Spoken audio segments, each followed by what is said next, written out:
There are people who make more money than their parents ever did, yet still feel trapped. They wake up tired, rush through traffic, answer messages they do not care about, sit in meetings that drain them, smile professionally, come home empty, wait for weekends that disappear too quickly, wait for vacations that never feel long enough, wait for payday that somehow changes nothing. And every year, they repeat the same sentence. If I can just earn a little more, everything will finally change. But years pass. Raises happen, promotions happen, new titles happen, new apartments happen, new cities happen, and somehow the pressure remains. Different salary, same anxiety, different office, same dread, different number, same cage, because many people are not trapped by low income. They are trapped by a race they never consciously agreed to run. And by the end of this story, you may understand why so many smart people never escape it. Stay until the end, because this is not a speech about laziness. It is not shallow motivation. It is not fantasy wealth talk. It is the uncomfortable truth about why hardworking people, good people, capable people often spend their whole lives running without becoming free. And once you see it clearly, you may never look at money, work, success, or yourself the same way again. Ryan Mitchell was 32, disciplined, reliable, sharp enough to succeed, the kind of man managers trusted, the kind of son parents bragged about, the kind of friend people assumed had life figured out. He had a respectable corporate role, good income, modern apartment, reliable car, nice clothes, health insurance, gym membership, paid vacations, dinner reservations on weekends. He was not rich, but he was doing well. At least, that is what everyone said. And for a while, Ryan believed it too. Then mornings became heavier. He started waking up tired before the day even began. Not because he lacked sleep, because he lacked space. He noticed something strange. Every milestone created excitement for a moment. Then pressure returned. Raise, relief. Then normal, promotion, relief. Then stress. New apartment, relief. Then higher bills. Vacation, relief. Then inbox.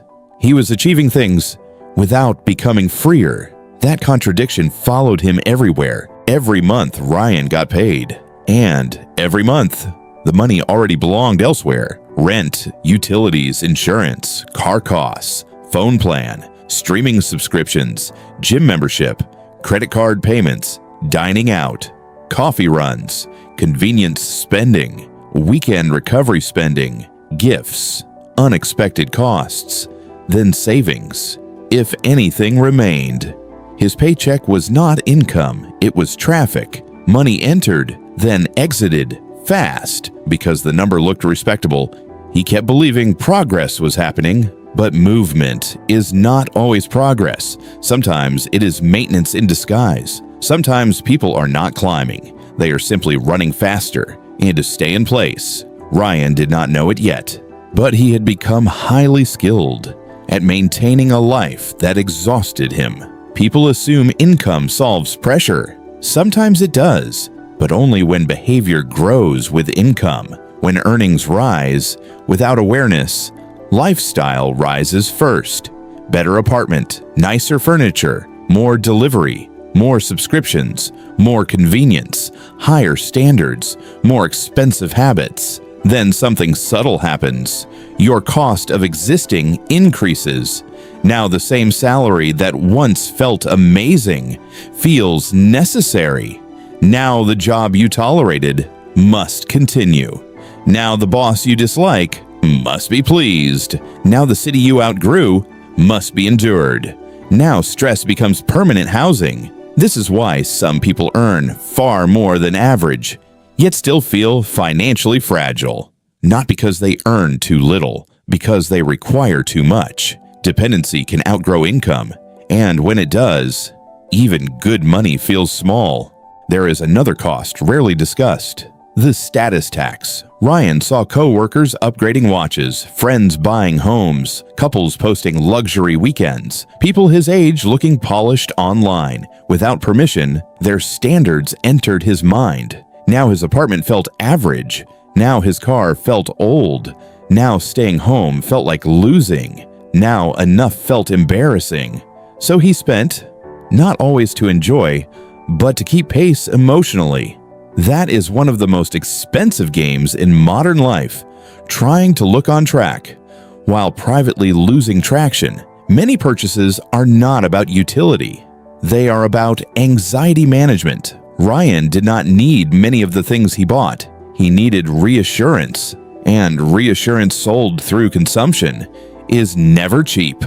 One Monday morning, Ryan sat in traffic, coffee in one hand, jaw tight, inbox already growing, and a question appeared. If I had 6 months of freedom money, would I still be driving here? He hated the answer. No, not because he hated effort, because he hated compulsion. There is a difference. Work can be meaningful. Forced dependency feels different. It feels like slow suffocation dressed as adulthood. Most people never ask the Monday test because if they answer honestly, many current tolerances become impossible to ignore. That week, Ryan met an old friend named Victor Lane. Victor earned less, smaller place, older car, simple clothes, no obvious status. Yet Victor looked lighter, calmer, present, alive. They talked for hours. Eventually, Ryan asked, "How are you less stressed than me?" Victor smiled, "Because my life is cheaper than my pride." Ryan laughed. Victor did not. Then he continued, "My bills are low. My wants are trained. My schedule belongs to me more than yours belongs to you. I earn less money, but I require less permission." Ryan went quiet. Then Victor said the sentence that stayed with him. Some people spend their whole life trying to look free. Others quietly become free. That night, Ryan entered his apartment. Beautiful lighting, modern furniture, nice design, and for the first time, he did not see taste. He saw obligations. The couch meant payment. The car meant payment. The memberships meant payment. The habits meant payment. The image meant payment. Almost everything around him required future labor. His possessions were not neutral. Many were contracts. He sat in silence, then understood something painful. He had built a lifestyle that consumed the freedom his income could have created. He was not poor. He was overcommitted, and overcommitment can feel identical to poverty. The rat race is not simply working. Work can be noble. The rat race is when work no longer serves life. Life serves work. When your calendar exists to maintain expenses, when your energy exists to protect appearances, when your dreams shrink into manageable purchases, when retirement becomes the first time you expect to live, when rest feels guilty, when time feels rented, when years blur, that is the race. And many people enter it in their 20s without noticing, then defend it in their 30s, then resent it in their 40s, then explain it in their 50s, then wonder where life went.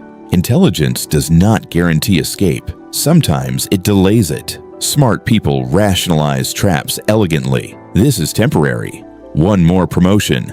After bonus season. After the wedding. After debt. After next year.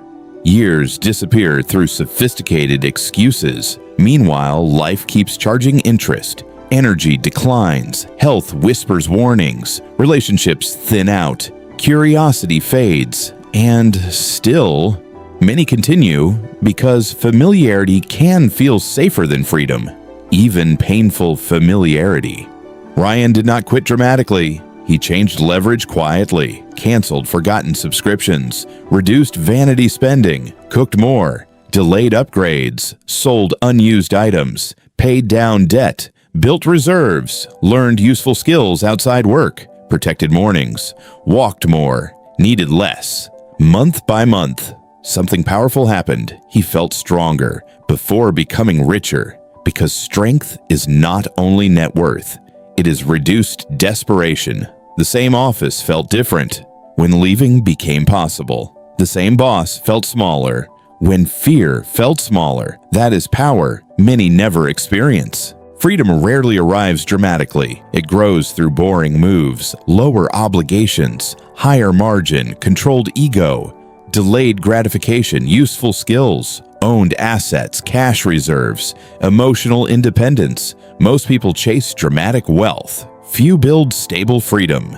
Stable freedom often feels better because peace compounds too. Sleep improves, choices widen, self-respect returns, thoughts become clearer, life slows down enough to be felt again. Ask yourself honestly, if income stopped for 3 months, would your lifestyle comfort you or terrify you? Do you need your salary or simply enjoy it? Are your purchases tools or costumes? Do you want more money or less dependence? Are you tired from work or tired from maintaining a life that outgrew meaning? These questions sting. That is why they heal. Most people never escape the rat race, not because they are lazy, not because they lack talent, not because they were doomed. They stay because every time life gives them more, they hand it back too quickly. More income, more lifestyle, more pressure, more obedience, more years gone quietly. You do not need overnight wealth. You need to become harder to trap, harder to scare, harder to control. That comes from margin, from restraint, from skill, from owning less of what owns you. Because freedom is often quiet, and captivity can look successful. Choose carefully which one your life resembles. If this story felt personal, good. That means part of you already knew. Subscribe now for more stories about money, psychology, and the invisible beliefs that shape your future, because the next lesson may help you escape what everyone else calls normal.